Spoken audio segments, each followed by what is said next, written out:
पूर्ण देशातलं पहिलं वायफाय फ्री शहर बनवण्याचा मी निर्णय घेतलेला आहे आणि पूर्ण शहर हे वायफाय करण्याच्या संदर्भात निविदा प्रक्रिया 15 डिसेंबर पूर्वी आम्ही करतोय.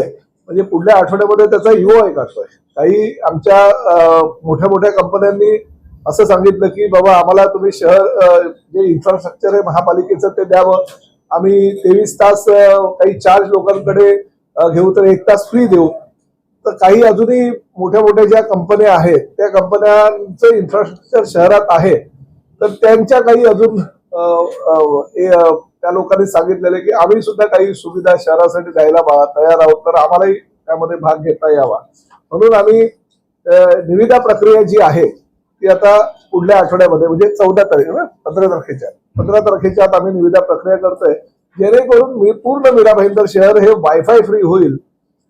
प्रामुख्यानं ते वायफाय फ्री करत असताना सुरुवातीच्या काळामध्ये आम्ही असं ठरवलं, म्हणजे आयुक्तांनी आणि मी ठरवलं की आता सगळे मॉल्स त्यामध्ये करायचे, सगळे महाविद्यालय, शाळा, उद्यानं किंवा काही काही मेन स्पॉट आहे की ज्या स्पॉटवर लोकांची वर्दळ असते. आता Mira Bhayandar railway station, Mira road railway station, असे काही लता मंगेशकर नाट्यगृह किंवा काही हॉस्पिटल्स, असे काही मुख्य पॉइंट पकडायचे जेणेकरून त्या पॉइंटवर गेल्यानंतर लोकांना फ्री मिळेल. काही अशी शक्यता आम्ही धरली आहे की सकाळी 8 ते 12 आणि नंतर संध्याकाळी 4 ते 8 हे 2 जे पीक पिरियड आहेत त्या पीक पिरियड मध्ये त्यांनी फ्री द्यायचं आणि बाकी मग वरचा जो एरिया आहे म्हणजे 24 तासातले 8 तास त्यांनी फ्री द्यायचे आणि 16 तास हे त्यांनी चार्ज करायचं. तेही आम्ही बघतोय की यूआय मध्ये काही सूचना येत आहेत का. ह्यासाठी जो काही खर्च आहे तो खर्च जो काही येईल तो महापालिकेनं केला तर ठीक आहे, नाहीतर तो निधीचा खर्च सुद्धा माझ्या निधीतनं किंवा अजूनही काही राज्य शासनाच्या निधीतनं करायचा निर्णय घेतलेला आहे. त्यासाठी येणारा पूर्ण खर्च म्हणजे 10 कोटी रुपयाचं आताचं बजेट काढलेलं आहे, कदाचित तो कमी होईल, वाढेल. आणि जर समजा आम्हाला आमचे पैसे टाकायचे नसेल तर पीपीपी वर सुद्धा म्हणजे जसं 8 तास फ्री आणि 16 तास त्यांना विकत असं.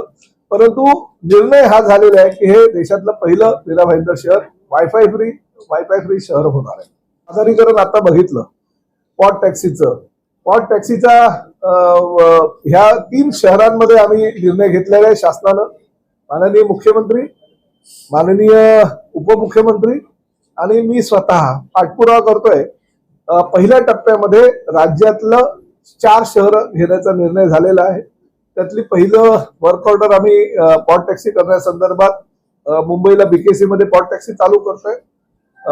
मीरा भाईंदर आयुक्त, ठाणे आयुक्त आणि नवी मुंबई महापालिका आयुक्तांना उपमुख्यमंत्री एकनाथ शिंदे साहेबांनी सूचना केलेल्या आहेत आणि ह्या आठवड्यामध्येच त्यांचं ते जे काही रिक्वायरमेंट आम्हाला MMRDAच्या माध्यमातून आलेले आहेत त्या रिक्वायरमेंट ह्या आठवड्यामध्येच पूर्ण या आठवड्यामध्येच रिक्वायरमेंट ज्या आहेत त्या पूर्ण करून MMRDAला प्रस्ताव देणार आहे.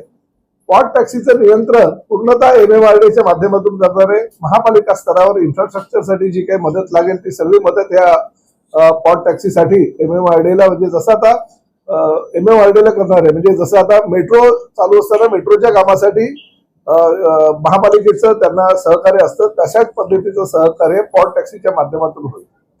गेल्या बैठकीमध्ये तुम्ही बघितलं होतं की पॉट टॅक्सीचं सादरीकरण करत असताना त्यांना काही एरिया आम्ही दिला होता, म्हणजे जेपी इन्फ्रा पासून ते साधारणतः गोल्डन एज पर्यंत वगैरे. पण आता असा निर्णय शासनाच्या वतीनं आम्ही घेतलाय की टप्प्याटप्प्यात काही प्रायोगिक तत्वावर न घेता पूर्ण शहरच त्याच्यामध्ये करावं, जेणेकरून त्यांनी आता 32.5 किलोमीटरचा पूर्ण शहराला त्याचा फायदा होईल अशा पद्धतीचा प्रस्ताव केलेला आहे.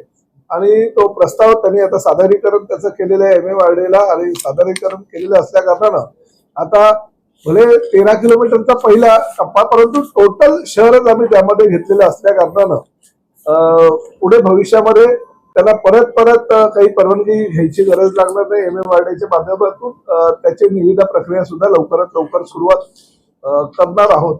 त्यामुळे मला असं वाटतं की 2026 मध्ये पॉट टॅक्सीच्या कामाला मीरा भाईंदर शहरामध्ये सुरुवात होईल.